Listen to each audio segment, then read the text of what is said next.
Three, two, 1, 0.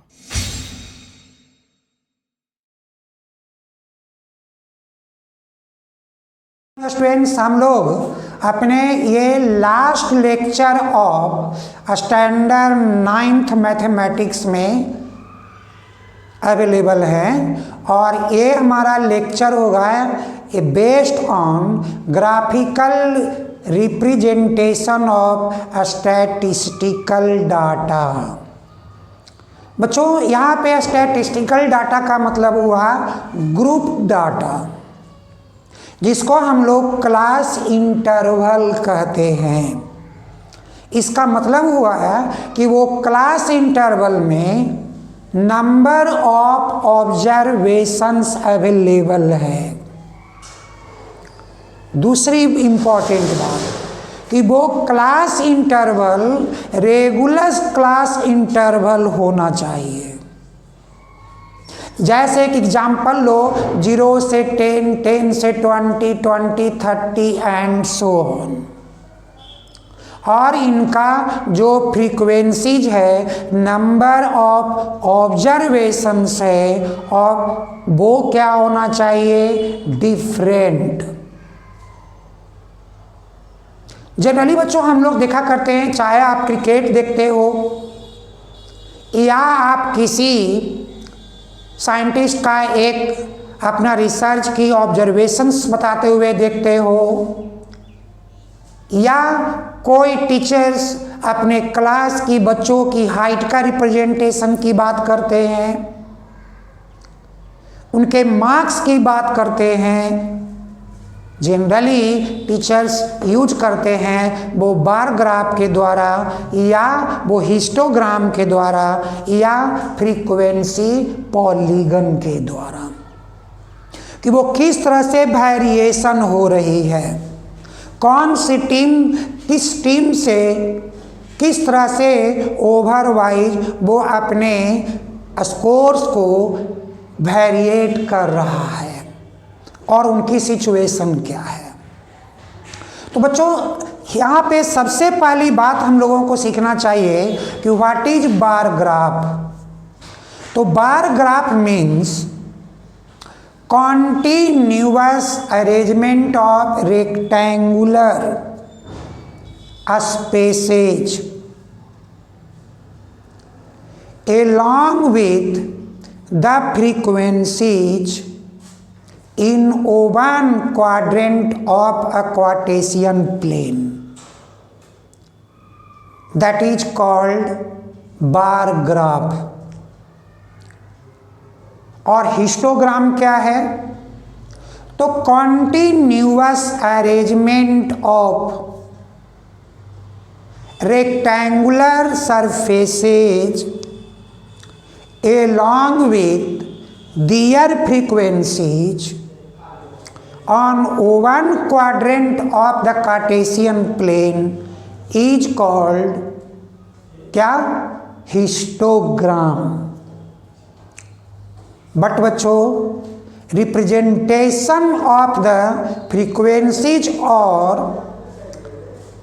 mid points of the class intervals of the observations is called frequency polygon। यानी the graph in which generally utilization of mid points of class interval and the frequencies of class interval is called frequency polygon। बच्चों, हम लोग एक example पहले बना लें ऐसा कि अगर मेरा एक क्लास इंटरवल जो है वो 0 से 10 है, 10 to 20 है, 20 to 30, 30 to 40, 40 to 50, 50 to 60 and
तो बच्चों जो हम लोग बार ग्राफ, हिस्टोग्राम और फ्रीक्वेंसी पॉलीगन की बात कर रहे हैं, हम सबसे पहले वन बाय वन बात करेंगे।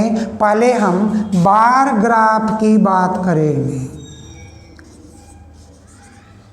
और बार ग्राफ में हम पहले एक क्वाड्रेंट बनाएंगे और हर 10 mm either on x axis और वाई एक्सिस पे हम लोग, जैसे ये फ्रीक्वेंसी को रिप्रेजेंट करेगा और एक क्लास इंटरवल को रिप्रेजेंट करेगा। तो हर 10 mm पे हम लोग क्या किए कि 10, 20, 30, 40, 50, 60, 70 और 80 मार्क किया। और इस साइड में हमने फ्रीक्वेंसी को हर इक्वल एक स्क्वायर पे 10, 20, 30, 40, 50, 60, 70, 80 जो हमारे फ्रीक्वेंसीज की बात हुआ।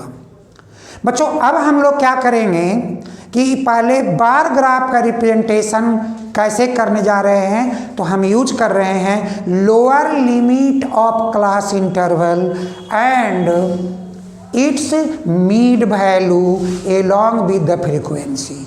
जैसे देखो आपके पास पहला क्या है 0 to 10 ना, तो इनका मीड वैल्यू हमारे पास क्या आएगा 5 आएगा। तो आप इनके यहाँ पर शॉर्ट में लिख दो 5, 15, 25, 35, 45, 55, 65, 75। तो आप मीड वैल्यू से फ्रीक्वेंसी को रेज करो। तो मीड वैल्यू हमारा 5 है और फ्रीक्वेंसी 4 है।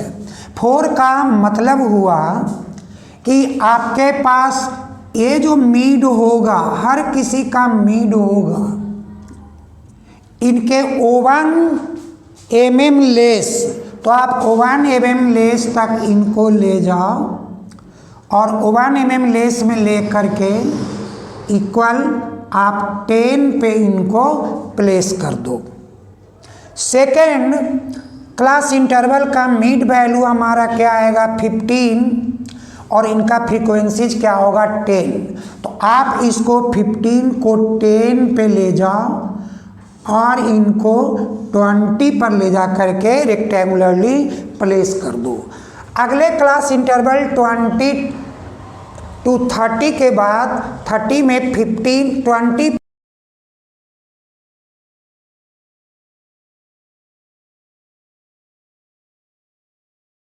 करो।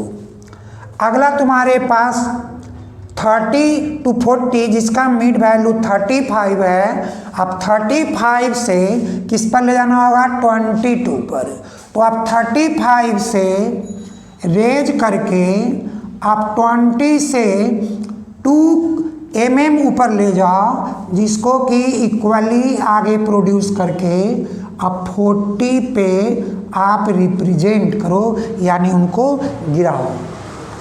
अगले हमारे पास जो आएंगे 40 to 50 जिसका कि मिड वैल्यू 45 है। तो 45 से स्टार्ट करेंगे और फ्रीक्वेंसी को 20 पर ले जाएंगे। तो 45 से स्टार्ट करेंगे 20 पर ले जाएंगे और इसको हम लोग 50 पे फॉल डाउन कराएंगे, उसको डाउन करेंगे। अगला मेरे पास 50 to 60 क्लास इंटरवल है जिसका मिड वैल्यू 55 है और फ्रीक्वेंसी 18 है। तो आप 55 से 18 mm तक ले जाओ और उसके बाद उसको 60 पे प्लेस करो। लास्टली बच्चों 60 to 70 मिड वैल्यू 65 और फ्रीक्वेंसी 6 है। तो 65 को 6 पे ले जा करके 6 mm ऊपर बढ़ाओगे, 70 से भी 6 mm बढ़ाओ और इन दोनों को मैच कर दो। तो ये आपके बार ग्राफ का रिप्रेजेंटेशन हो गया। तो ऐसे आप एक्चुअली आप बार ग्राफ को प्लेस करोगे। हम लोग इन्हीं ऑब्जर्वेशन से सेकेंड, जिसको हम हिस्टोग्राम कहते हैं, हम हिस्टोग्राम का कैसे ड्रॉ किए जाएंगे हम इसको अभी सीखेंगे। तो फिर हम लोग एक क्या करेंगे क्वाड्रेंट बनाएंगे और इस क्वाड्रेंट पे हम लोग क्या करेंगे कि इस क्वाड्रेंट का हर 10 mm, जो 10 mm है, पहले फ्रीक्वेंसी पे 10, 20, 30, 40, 50, 60, 70 एंड 80 मार्क करेंगे और हर का जो 5 mm है बीच में, इसको भी हम लोग रिप्रेजेंट करेंगे। सेम बच्चों इधर भी, ये तो ओरिजिन है, यहाँ आप 10, 20, 30, 40, 50, 60, 70 एंड 80 तक रिप्रेजेंट करने के बाद आप इनको अब यूज करो अपने हिस्टोग्राम के लिए। तो हम हिस्टोग्राम में क्या यूज करेंगे? तो lower limit and upper limit of class interval along with their frequencies. तो जैसा कि देखो पहले क्या है, 0 to 10 में कहता है कि फ्रीक्वेंसीज 4 है, तो आप टॉप वर्टिकल 4 mm पे आप 0 to 10 को आप मिला लो। देन कहता है कि 10 से 20 जिसका फ्रीक्वेंसी 10 है, तो आप 10 तक इस 10 को रेज करो और इसको 20 को रेज करो 10 तक, और इसके बाद इनके वर्टेक्स को ज्वाइन कर लो। अगला देखो 20 to 30 16 की बात करता है, तो आप अपर लिमिट 20 को 16 mm तक रेज करो और यहाँ 30 को भी 16 mm तक रेज करो। फर्दर में देखो 30 to 40 22 फ्रीक्वेंसीज है, तो आप 30 को 22 तक रेज करो और यहाँ 40 को भी 22 तक रेज करो। इनको आप स्केल से इक्वल कर लो। फर्दर 40 to 50 का 20 कहता है, तो आप इनको 22 था 20 पे और इधर से 50 को भी 20 पे ले जाओ और इसको मिक्स करो।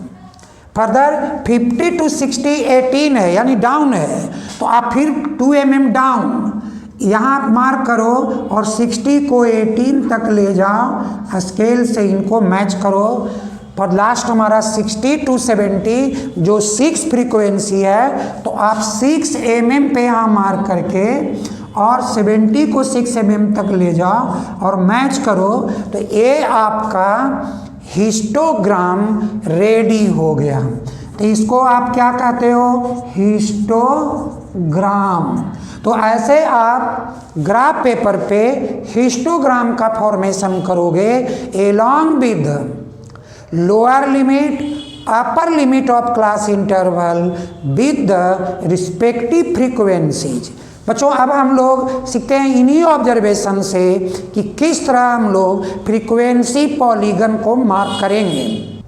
तो बच्चों हम लोग अभी सेम इस रेक्टेंगुलर जो अरेंजमेंट है, कॉन्टिन्यूअस अरेंजमेंट है, जिसको हम लोग हिस्टोग्राम कहे हैं, अपने इस हिस्टोग्राम का सभी का जो मिड वैल्यू निकाले हैं, हर वर्टेक्स को रिप्रेजेंट करेंगे।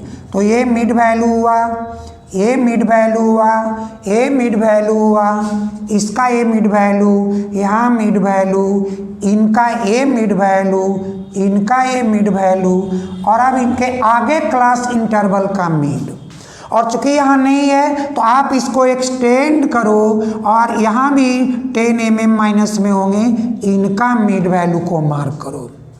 बच्चों अब आप स्केल से इनको ज्वाइन कर दो, इस रिस्पेक्टिव को ज्वाइन करो, इनको भी ज्वाइन करो, इससे इनको कंटिन्यूअस मिड वैल्यू को आप ज्वाइन करते हुए और फर्दर आपके एक्स एक्सिस पे जो मिड हम लोगों ने मार्क किया है, इसको अगर रिप्रेजेंट करते हो बच्चों, तो इसको हम लोग अब नाम देंगे फ्रीक्वेंसी पॉलीगन। क्या नाम देंगे इसको? Frequency polygon. तो हम यहाँ इनको लिखेंगे फ्रीक्वेंसी पॉलीगन। बच्चों एक्चुअली जो 9th स्टैंडर्ड है, इस स्टैंडर्ड में ग्राफिकल रिप्रेजेंटेशन जो हमारा है वो 3 ही बात करने का होता है। एक बात होता है बार ग्राफ, दूसरा होता है हिस्टोग्राम और तीसरा होता है जिसको कि हम लोग कहते हैं फ्रीक्वेंसी पॉलीगन। बच्चे आपके डिफरेंट ऑब्जर्वेशन हो सकता है, बट जो बार ग्राफ का जो रिप्रेजेंटेशन होगा, जो हिस्टोग्राम का रिप्रेजेंटेशन होगा या आपके फ्रीक्वेंसी पॉलीगन का रिप्रेजेंटेशन होगा, वो सेम एज इट इज जैसा मैंने आपको आइडिया दिया कि आप बार ग्राफ कैसे बनाओगे, हिस्टोग्राम कैसे बनाओगे और आप फ्रीक्वेंसी पॉलीगन कैसे बनाओगे। बच्चों ये स्कोरिंग चैप्टर्स है। ईजीएस्ट 9th स्टैंडर्ड का सबसे इजी ये चैप्टर है जो रिप्रेजेंटेशन ऑफ स्टैटिस्टिकल रिप्रेजेंटेशन में हम बात करते रहते हैं। और बच्चों का ये स्कोर होता है, यहाँ 2 टाइप से क्वेश्चन आते हैं। एक कि represent these observations as bar graph, histogram as well as frequency polygon. और सेकेंड बच्चों कि आपको बार ग्राफ दे देगा और उनसे आपका रिलेटेड इंफॉर्मेशन मांगेगा। आपको हिस्टोग्राम दे देगा, उस हिस्टोग्राम से आपको पूछेगा बोल इसका भैया क्लास इंटरवल क्या है, फ्रीक्वेंसी क्या है। या इनके पॉलीगन दे देगा, आपसे बोलेगा कि इनका मिड वैल्यू क्या है, इन ऑब्जर्वेशन का फ्रीक्वेंसीज क्या है। और इस तरह से टीचर आपको जनरली एक क्वेश्चन केस बेस्ड स्टडी में लोग डालते हैं ऐसे, और केस बेस्ड स्टडी का क्वेश्चंस में आपके आंसर मांगते हैं। तो बच्चों अब हम लोगों का ये जो लेक्चर था ये 9th स्टैंडर्ड का ये एंड हो गया। तो हम लोग अपने इन सारे जो कंटिन्यूअस जो हमने आपको इस लेक्चर डाला है अपने चैनल पे, अगर आप इन सारे लेक्चर्स को कंटिन्यूअसली 1 by 1 आप लर्न करोगे तो आपको एक परफेक्ट 9th स्टैंडर्ड का 100% प्रिपरेशन हो जाएगी। मैंने चैप्टर 1 से स्टार्ट किया है और चैप्टर लास्ट किया है, इसलिए आपको थोड़ी भी परेशानी नहीं होगी। एक gradual chapter 1 to chapter last की लेक्चर्स हमारे इस चैनल पर मिलेंगे और आप अपने इस चैनल के माध्यम से 9th स्टैंडर्ड को हाई स्कोर्स अचीव करोगे। और यदि आपने इसको बार बार इन जो आपके लेक्चर्स दिए गए हैं, अगर इस लेक्चर्स के अकॉर्डिंगली आप बैठकर इनके ऑडियो और वीडियो का अगर आप ऑब्जर्वेशंस करोगे तो आपका परफेक्टनेस मिलेंगे। और ऐसा कोई भी स्कूल नहीं, ऐसी कोई भी कंपटीशन नहीं होगी जिनमें इस 9th स्टैंडर्ड से क्वेश्चन पूछे जाते हैं। चाहे वो कोई भी कंपटीशंस की बात किया जाए, वो एसएससी की बात की जाए, वो आजकल सीयूईटी की बात करते हैं लोग, यूपीएससी की बात करते हैं, रेलवे की बात करते हैं, डिफरेंट जितने भी आपके ऑर्गेनाइजेशन बनाए गए हैं आपके जो अपॉइंटमेंट के लिए, गवर्नमेंट जॉब के लिए, इवेंट की प्राइवेट मैनेजमेंट के लिए आपसे जो क्वेश्चन पूछे जाते हैं वो हर क्वेश्चंस का आंसर इन लेक्चरों में अवेलेबल है। तो बच्चों अब बाय, हम लोग अब नेक्स्ट कभी मिलेंगे तो वो इम्पोर्टेंट डिस्कशंस के साथ मिलेंगे।